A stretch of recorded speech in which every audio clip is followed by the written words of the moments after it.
This is the CRE Weekly Digest by LightBox, a firm transforming the commercial real estate landscape by connecting every step of the CRE process with comprehensive tools and data. I'm Martha Kocher with our experts Manus Clancy and Diane Crocker. For the week of October 28th to the 31st, a raft of economic data accompanied a host of earnings, giving investors a lot to chew on before the election next week. But the big three, inflation, jobs, and big tech earnings, got most of the focus in advance of the presidential election.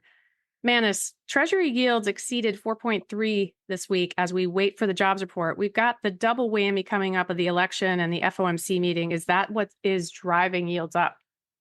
It's hard to really say exactly what's driving yields up, but it is quite concerning, I would have to say. In mid-September, around the time of the sizable Fed cut, we saw the 10-year yield drop below 3.7%. In fact, I think it was close to 3.6% at its trough.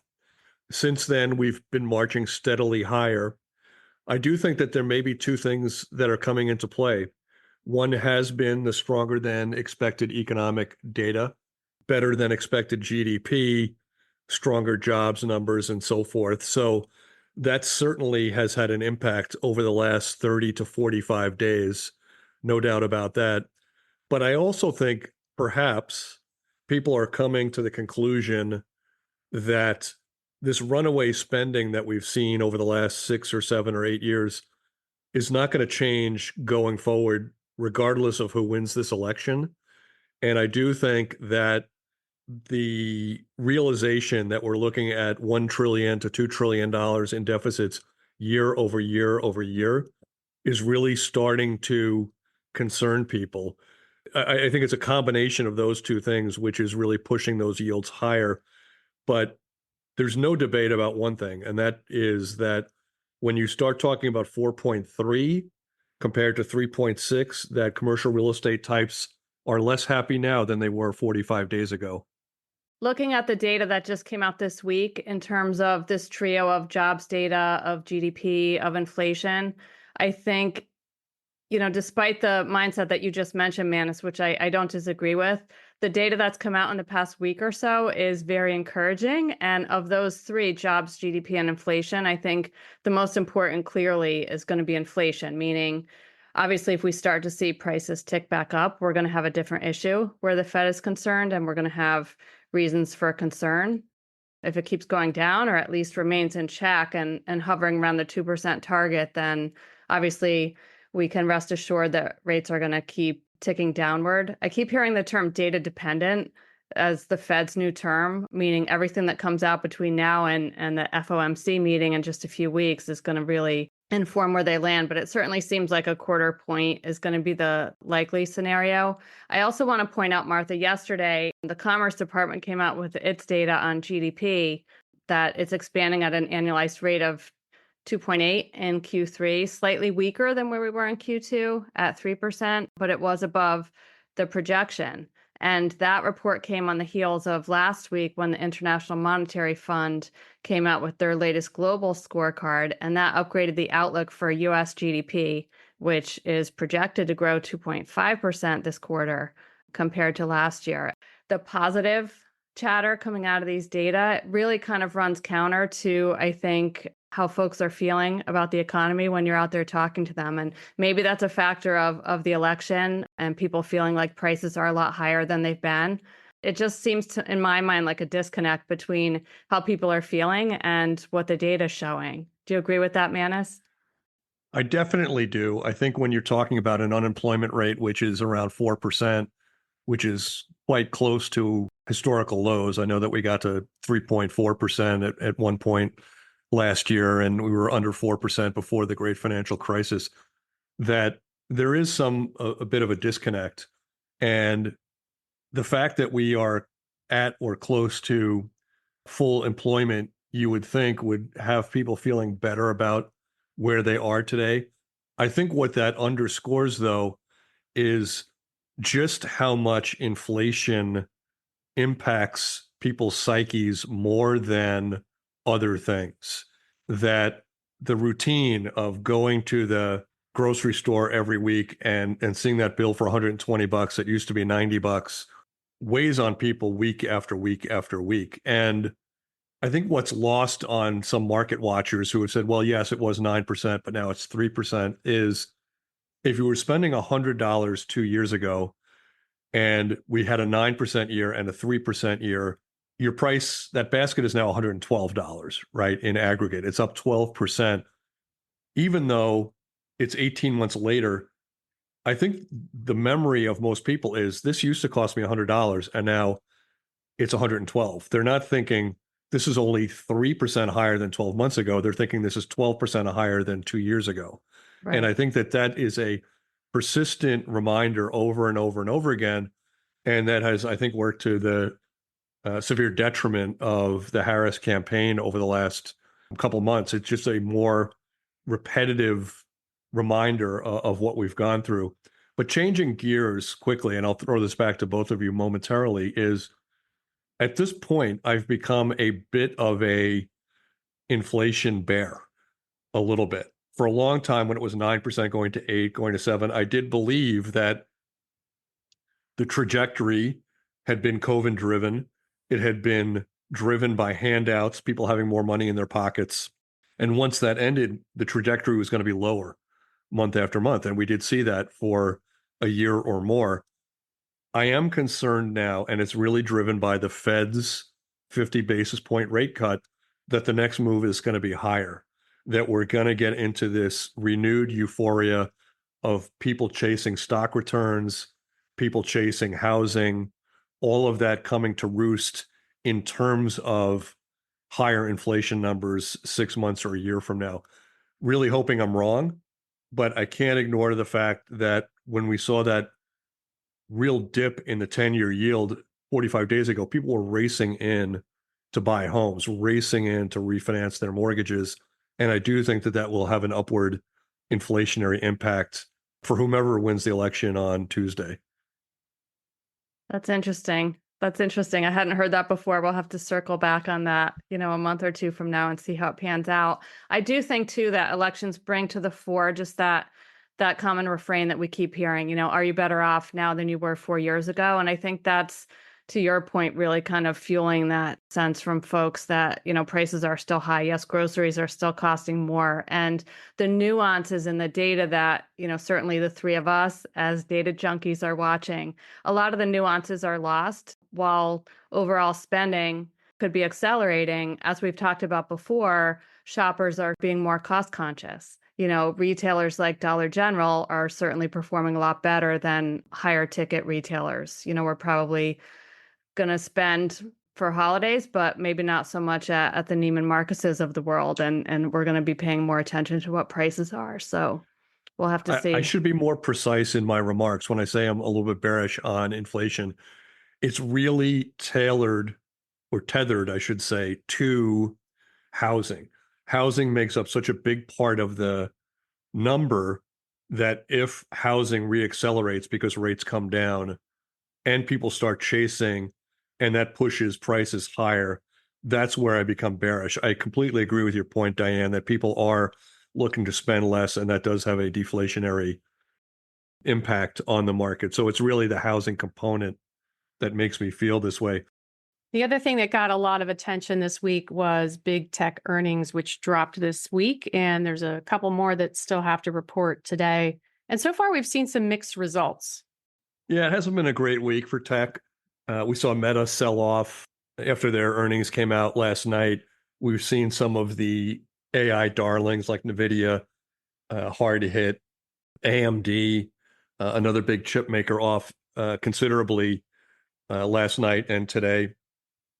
I think that, those markets have gotten ahead of themselves, right? There's so much euphoria, or there was, over AI that these firms were going to be minting money and there would be insatiable demand for their chips, for their services, for their models, for ChatGPT. I think that was the narrative in April.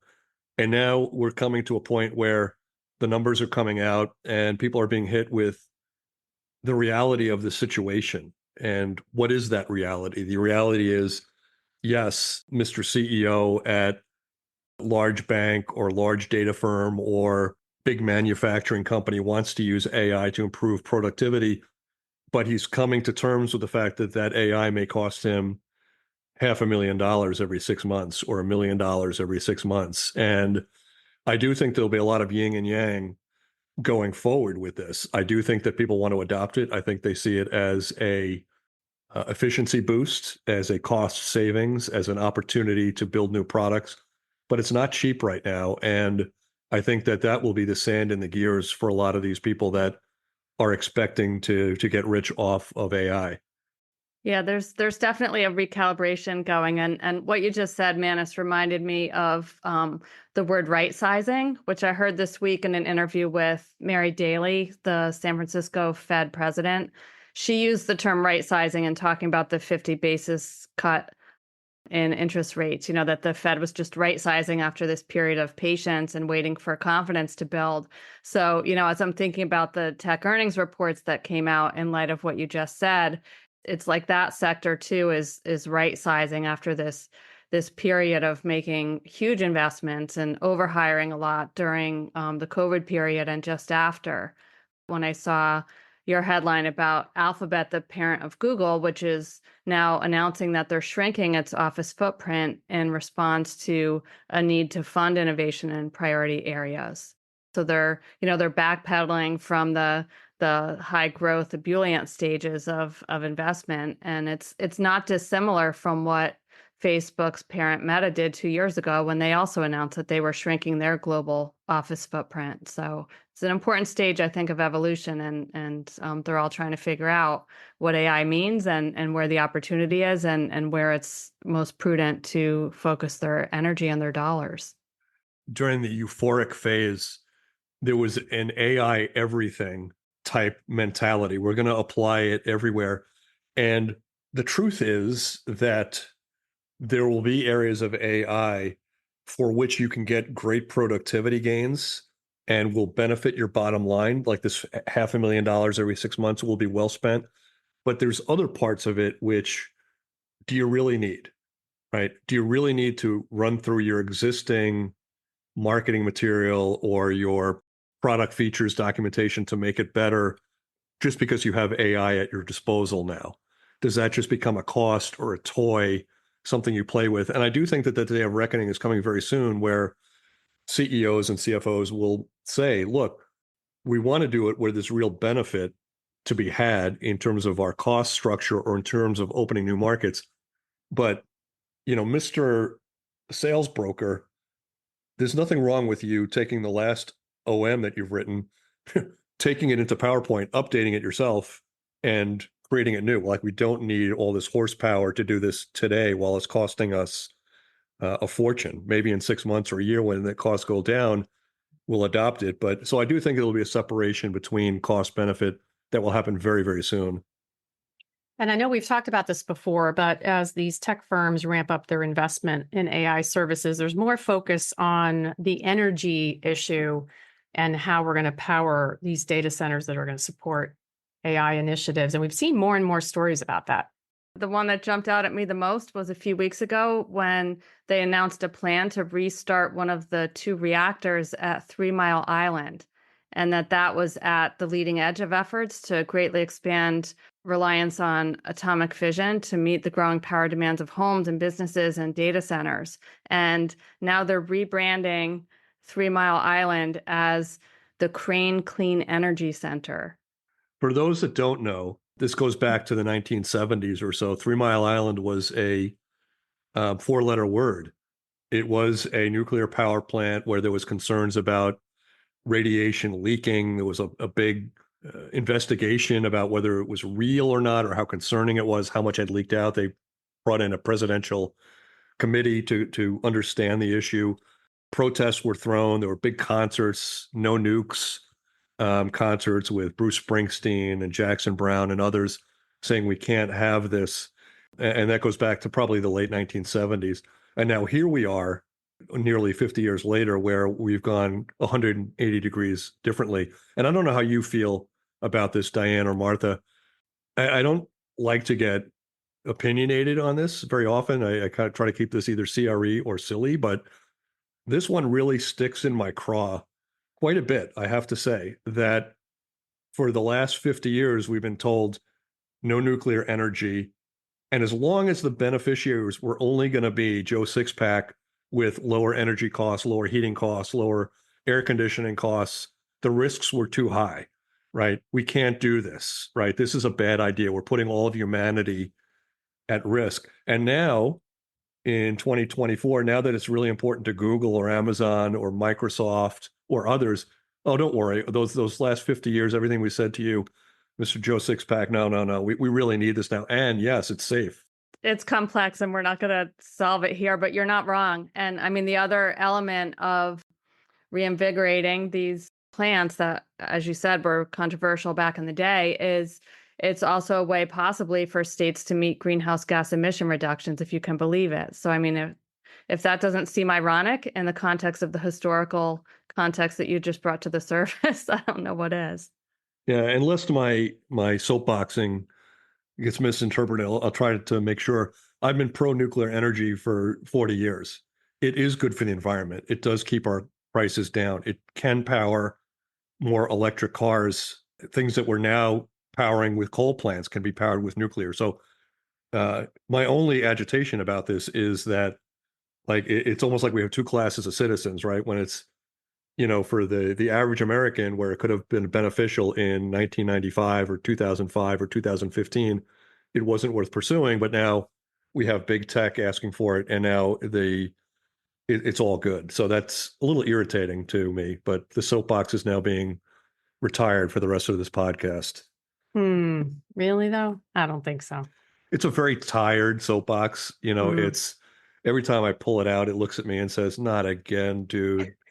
Not only is this tired, and I'm sick of listening to you, but you're now 40 pounds heavier than what you were when you first pulled me out, and we don't need this anymore.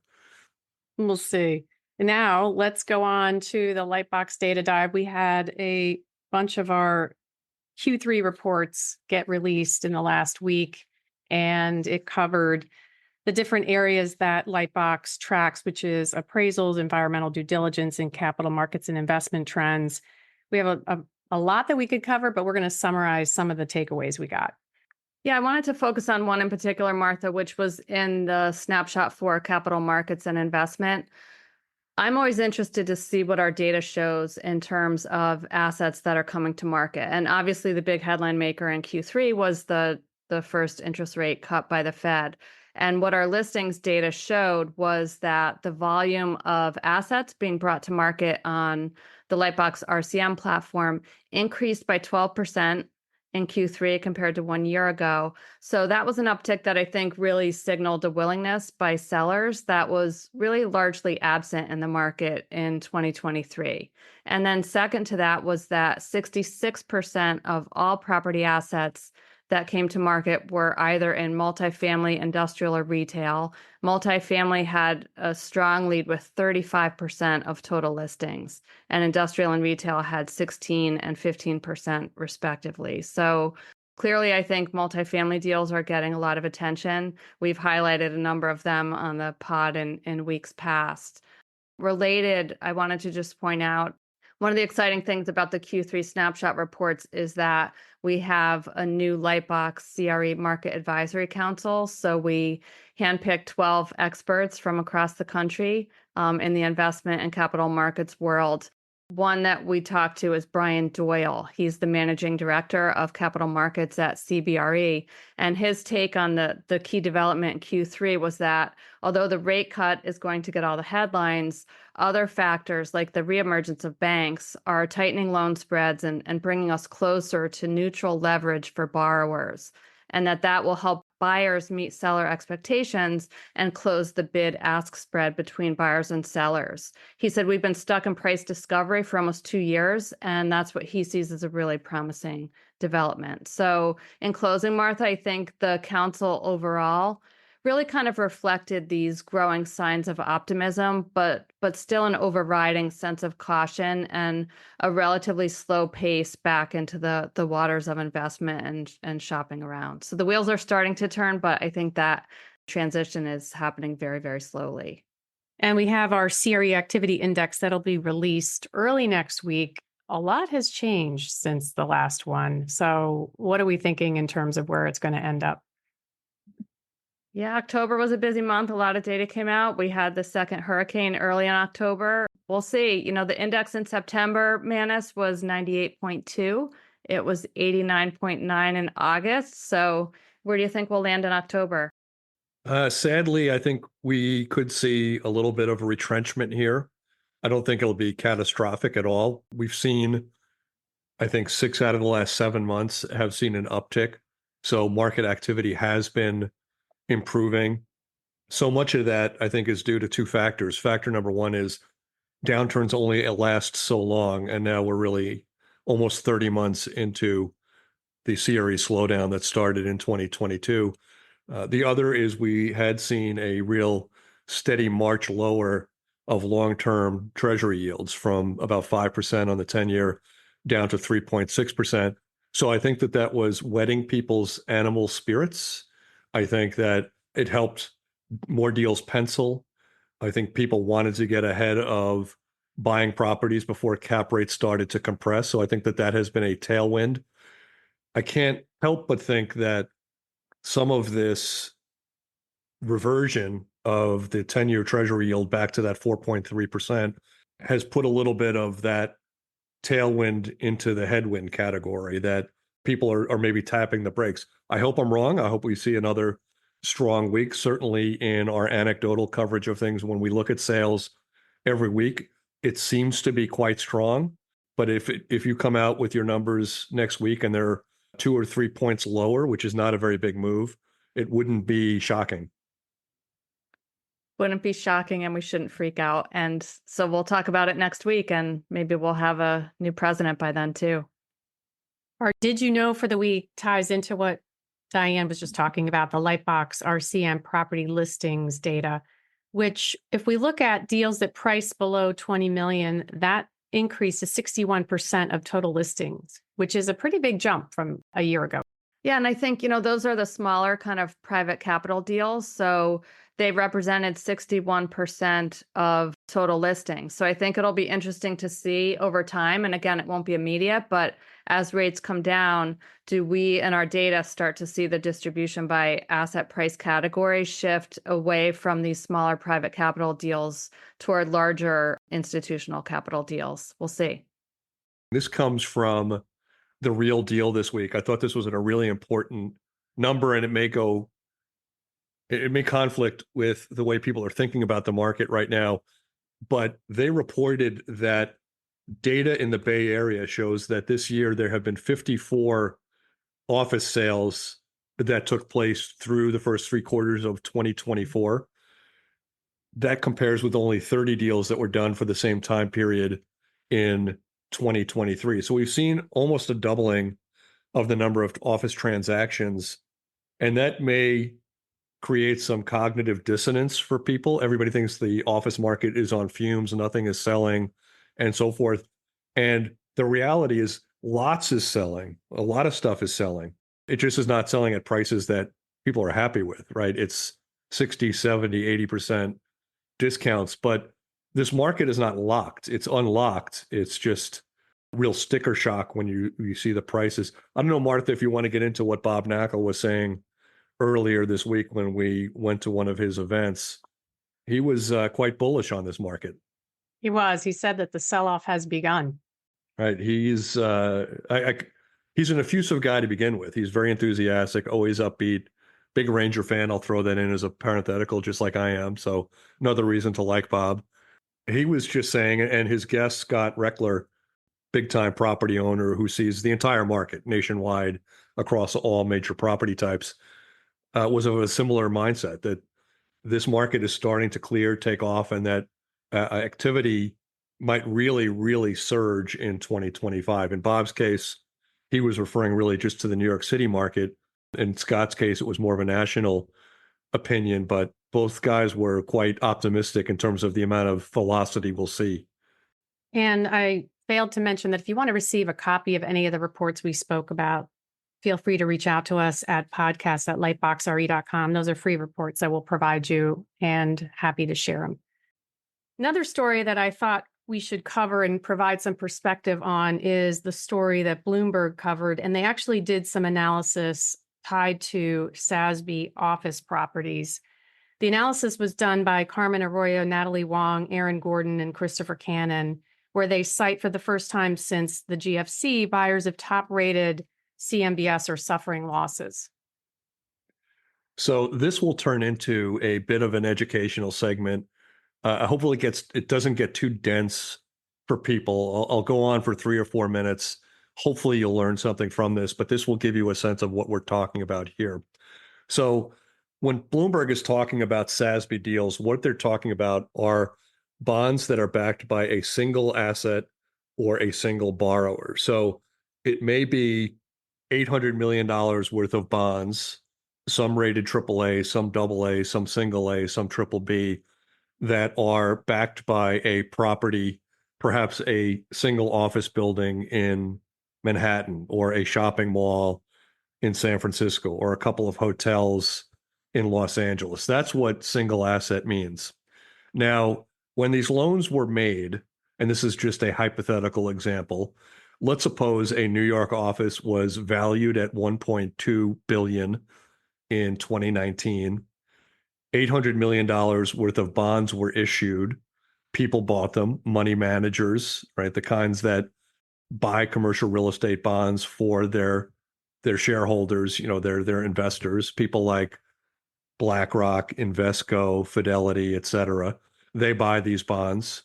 And over the course of 5 or 10 years, they expect to get their money back, right? That's exactly how this market works.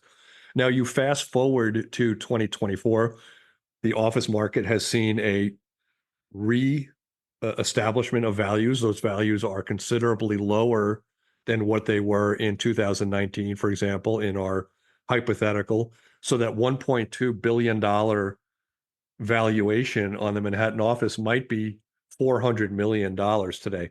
And that valuation might be clear as day to the entire industry that the special servicer, the workout specialist in this particular case, brought in a broker, got a broker opinion of value, or got a new appraisal.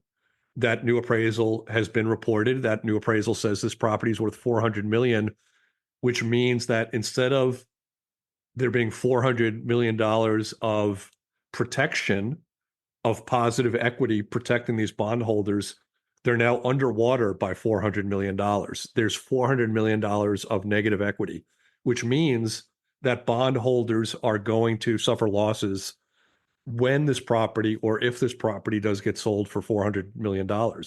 There will be a reckoning where bondholders that bought these bonds 5 years ago are going to take either complete losses if they're lower rated bonds, or partial losses. And some of those partial losses could hit AAA rated classes. And that is a reality. There are bonds out there right now that are sitting on negative values. They're probably trading at 50 or 60 cents on the dollar. And this is something that we will see play out over the next couple of years. It was a great bit of analysis, part of the market that Martha and I have been watching for a long time. We've seen this coming for many years, and a great piece of analysis by that group of Bloomberg reporters. And I think, Manus, for me, it brought my mind back to the podcast that we did last week with Brian Olizoff, which, for our listeners, if you missed it, it's worth tuning into. He did such a great job, I thought, of comparing where we are today with other cycles in the past. And when I saw that analysis, it really reminded me of past downturns, because a segment like CMBS, which you just explained, I think, really well, it's such a transparent sliver of the lending universe. So it's essentially a proxy in some ways for the fate of loans that are on banks' balance sheets. So, when you see a Bloomberg analysis like this one, it's troubling. Brian talked about the snowplow effect, this new term for kicking the can down the road because maturing loans were extended. So, now we're seeing these early signs, as you said, of assets, especially in office, getting revalued. So you start looking at these findings, and it's really got to scare a lot of people for what might be ahead in the next few years as these loans approach that day of reckoning, and pressure certainly building. I would add this for those that are not in this market. I think this is an interesting point. There may be a sense that for these types of stories, that this is for investors like this getting hit in the back of the head by a 2x4, like you didn't see this coming. The truth is, in many ways, for the savvy traders, and I have my own Twitter account that I talk about this, that's separate from Lightbox, and I was writing about this earlier in the week. For savvy traders, this stuff is coming long before the Bloomberg article is out there, right? There's an announcement that so-and-so tenant, which occupies 400,000 square feet, is not renewing, or somebody has left, or somebody has gone bankrupt, right? Things like this are not the first time you see them in the news. People know this long in advance. They see the appraised value data the minute it comes out from the workout specialist. So it's an interesting thing here. And I talked about this to some degree, that actually traders can make a lot of money on these situations if they do their homework. For some of these bonds that are trading perhaps at 50 cents on the dollar today, the ultimate return on these bonds will be 70 cents or 80 cents. And for the guy that really knows his math and is willing to dig in, there's actually gold in these stories from time to time. I know when 1740 Broadway got sold a couple of years ago, this was a big Manhattan property where L Brands had vacated. The property was cut by 75% in terms of value. Some bondholders there made good money because they bought bonds at 50 and saw them got resolved at 70 cents on the dollar. So it's a double-edged sword. It's an interesting topic. Certainly, if we've touched a nerve with any of you and you'd like to learn more, reach out to me or Martha or Diane. Happy to talk more about it. All right, let's shift into transactions. Let's start with who's leasing. Yes, it was a pretty good week for the office space. I'm happy to report some of these stories that really hit my inbox during the course of the week. They come from some very heavily hard-hit markets, so even better. Very quickly running through them. First story is from Cranes. They reported that PwC, the former Price Waterhouse Coopers, renewed a 280,000 square foot lease for 10 years at 1 North Wacker. That property is owned by the Irvine Company. In New York, there is a rumor that HSBC's space at 452 Fifth Avenue in New York City is being eyed by Amazon. That would be a great win for the Midtown Manhattan office space. That story comes from The Real Deal. In Southern California, a couple different reports. This comes from also The Real Deal. JP Morgan has renewed 173,000 square feet. Pacific Premier, 115,000 square feet, and Wells Fargo, 53,000 square feet in that market. You can add to your list, Manus, that Bezos was in the news this week too, because he's working on a lease in Miami. It would be, if it works out, it's supposed to be finalized by the end of this year. This was in Commercial Observer, by the way. It would be Amazon's biggest office lease ever. They are in advanced negotiations for office space ranging from between 60,000 and 80,000 square feet at the Wynwood Plaza. Now, last year they said they were looking for 50,000 square feet, so it's grown, and it's significantly more than the 9,000 square foot office that they're using right now, which is inside WeWork's Coral Gables location. So they're still finalizing terms, and in residential news, Bezos bought 3 mansions on Indian Creek Island near Miami Beach for a combined $237 million. And they're putting this story really in the context of, will it help Miami's quest? Miami's been working very hard to establish itself as the next tech hub. So certainly if Amazon has this 60 to 80,000 square foot office presence, you have to think that's going to help their case a bit, right? Now let's look at some sales very quickly. And I know we've got a good one and a not so good one. Yes, we had a couple of sales here. In fact, it's generally been a pretty good couple of weeks. We haven't touched upon sales in a while, but it's been a pretty good 2 or 3 weeks. I'm looking at our dashboards here. We saw it looks like 13 or 14 apartment sales alone that were 100 million and up. Several big industrial sales, 100 million and up. Same thing with offices. I'm looking at maybe 6 or 7 offices that were 100 million or better over the last couple of weeks. So it's been a lot of stuff. Let me talk about 2 that really got my attention. One good, one bad, as you said, Martha. On the good, in Miami, the W South Beach was acquired by Reuben Brothers. They paid $425 million. That's the hotel there that has Mr. Chow in the lobby as one of the retail tenants. TriCap and RFR were the sellers there. So that was the good one. The not so good one that we'll highlight this week, the Bluffs at Playa Vista. That goes to Strategic Value and Lincoln Properties for $188 million. Now, $188 million is not chump change, not even to Jeff Bezos. So you would say that's a pretty good sale price. But when you look at the comp, that's down from $413 million in 2016. The new price is $375 a square foot. The property backs a $250 million loan that will leave a mark on the lender there as a loss is forthcoming on that big loan. Why did I pick that one? Why did I pick out Playa Vista? The reason is, for a while in the last couple of years, Playa Vista was looked at as the new up and coming market in Southern California for creative office space. It was going to become kind of the magnet for new tech operators. And this is a very sobering sale for that part of the market. So some good, some bad. We track hundreds of sales per week here at Lightbox. If you're looking for more color, certainly reach out to us, and we're always happy to talk about the market. And a programming note, our sister podcast, the Environmental Due Diligence podcast with Alan Agadoni, is going to be interviewing AEI CEO Holly Niebuhr. That's going to be out next Thursday. And they're going to be talking about property resilience and ASTM standards. Holly is at the helm of the ASTM task group that wrote this new standard on property resilience. So just to put it in context, we've talked on this pod about the 2 extreme hurricanes that hit the southeastern US and what's happening with those extreme storms that are increasing not just in intensity, but also in frequency. It's bringing climate risk and property management to the fore.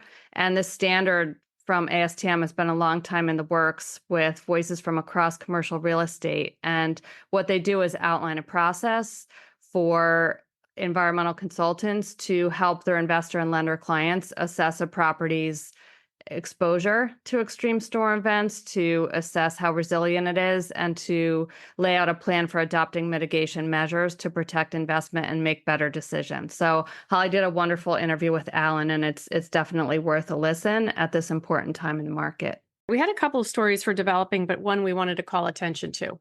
This was from Chobani. If anybody is a fan of Greek yogurt like I am, Chobani just announced that they are set to open a 120,000 square foot, 22 floor office building at 360 Bowery, which is in the really pretty Hudson waterfront south area of Manhattan. It's set to open in the 4th quarter of 2025. And what I thought was really interesting about this story at this time when we're hearing a lot more about sustainability and investment and the reputation of corporations is that this is about more than just Chobani opening a new office headquarters in Manhattan. They're going to have a number of social elements to the development. For instance, a community kitchen, preparing meals for those in need.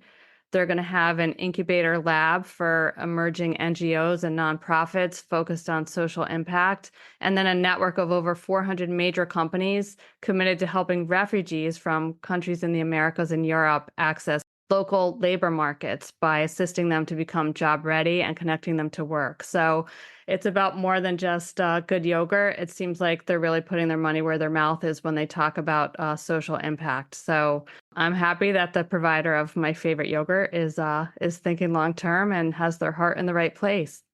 I definitely need to spend more time on my intestinal health. There's no doubt about that. And that just reminded me of one of those things that I just have to take care of at my age. They're Madagascar cinnamon. Okay. You won't regret it. Probiotics, right? It's the way to go. Isn't that the new beets? Totally. And we also wanted to highlight, it is the season, right? It's Halloween today. So hopefully you guys are going to do something Halloween-like, a trick or a treat. We had a blog that covered spooky properties, which is fun to do. There's no shortage of places that are potentially haunted, and it's fun to look at the ones in commercial real estate world that potentially have some ghosts flitting about. Yes, nobody will listen to this until after Halloween is over, since we will probably drop this on the Friday after Halloween. But normally, most years, I give a chastising lecture to listeners about not going light on their candies, right? Not only should you not be putting out the Three Musketeers, the Clark bar, or the Butterfingers, but those fun sizes, come on, lean in. I know inflation's been killing us for these last 2 years, but those fun sizes are now down to like a chip or a shaving. Come on, Yeah. get the full bars, like the big Baby Ruth, like the old days. Have you seen the Snickers that has only one letter? Right? It's the size of one of the letters in Snickers, which is like super. It's like smaller than fun size. I shouldn't make fun of this because I know people are suffering with higher costs across the country, but I look at what passes as a fun size these days, and there's no fun in that fun size. Yeah, get the movie theater size. And with that, we'll close. Thanks to our producer, Josh Bruning. Please join us every week as our Lightbox team shares CRE news and data and context. You can listen on any of your favorite podcast channels. Send us your comments or questions to podcast@lightboxre.com. Thank you for listening and have a great week. Let's go.